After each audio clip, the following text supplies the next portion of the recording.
हरी है। आज हम जानेंगे कि घर पे शिवलिंग की पूजन कैसे करें।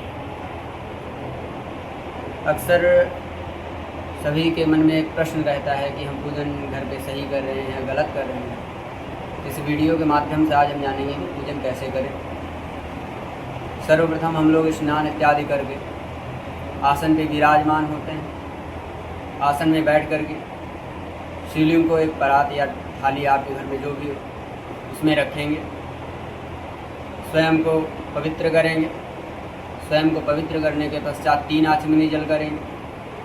अगर आप बोल सकते हैं तो बोलेंगे केशवाय नमः, नारायणाय नमः, माधवाय नमः। ये मंत्रों का प्रयोग करके 3 आचमनी जल करेंगे। 3 बार पीना है जल को। चौथी बार में हाथ धुलेंगे। हाथ धुलने के पश्चात आसन को पवित्र करेंगे। शिखा स्पर्श करेंगे। तिलक धारण करेंगे। जिसके पश्चात हम पूजन प्रारंभ करेंगे। शिव जी को 4 आचमनी जल अर्पित करेंगे। पादयोः पाद्यम, हस्तयोः अर्घ्यम, मुखे आचमनीयम, सर्वांगे स्नानीयम। इसे सरल भाषा में समझ सकते हैं कि 4 आचमनी जल हम क्यों अर्पित करते हैं। हमारे यहाँ कोई भी अगर मेहमान आते हैं, कोई भी अतिथि अगर आते हैं तो उनको हम पहले पाँव धुलाते हैं। पादयोः पाद्यम, हस्तयोः अर्घ्यम, हाथ धुलाते हैं। मुखे आचमनीयम, आचमनी जल कराते हैं। सर्वांगे स्नानीयम, उनको स्नान गृह ले जाते हैं स्नान कराने के लिए। इस भाषा में हम समझ लेंगे। उसके पश्चात 4 आचमनी जल चढ़ाने के बाद अगर आपके पास दूध है, दही है या अगर आपने पंचामृत बना रखा है तो पंचामृत से स्नान कराएंगे। शुद्ध जल से स्नान कराएंगे। शुद्ध जल से स्नान कराने के पश्चात आप शिव जी को वस्त्र अर्पित करेंगे, कलावा जो होता है। फिर यज्ञोपवीत पहनाएंगे, भस्म लगाएंगे, रोली लगाएंगे। रोली लगाने के बाद अलंकृत करने के लिए अक्षत चढ़ाएंगे। फिर उसके बाद पुष्प अर्पित करेंगे, माला पहनाएंगे।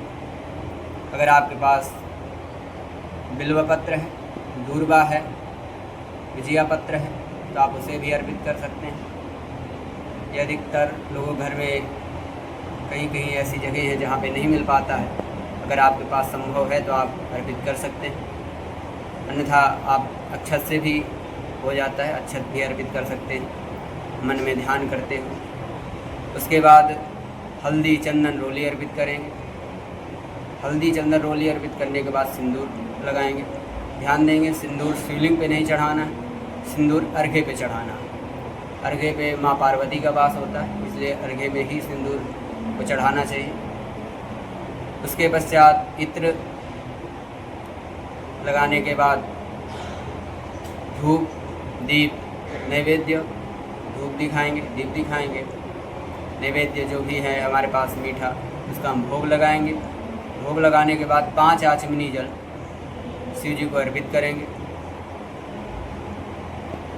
इसके पश्चात आप लोग अगर आप अभिषेक करना चाहते हैं, इसी चैनल पे हमारे एक वीडियो पड़ा हुआ है अभिषेक मंत्र, उससे आप अभिषेक भी कर सकते हैं। अभिषेक अगर आप कर रहे हैं तो अभिषेक करने के पश्चात पुनः से आपको श्रृंगार करना होगा। पुनः से अभिषेक जब संपन्न हो तो उसके बाद शुद्ध जल से स्नान करा करके वस्त्र को वस्त्र, यज्ञोपवीत, जनेऊ अर्पित करके, भस्म लगा करके, अक्षत चढ़ा करके उनको पुष्प अर्पित करेंगे। पुष्प अर्पित करने के बाद माला पहनाएंगे।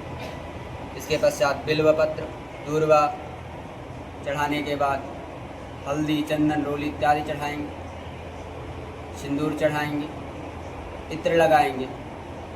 फिर उसके बाद धूप, दीप, नैवेद्य, उसके पश्चात हम लोग आरती करके पूजन को संपन्न करेंगे। अगर आपके मन में कोई भी अगर प्रश्न है तो आप कमेंट कर सकते हैं। हरि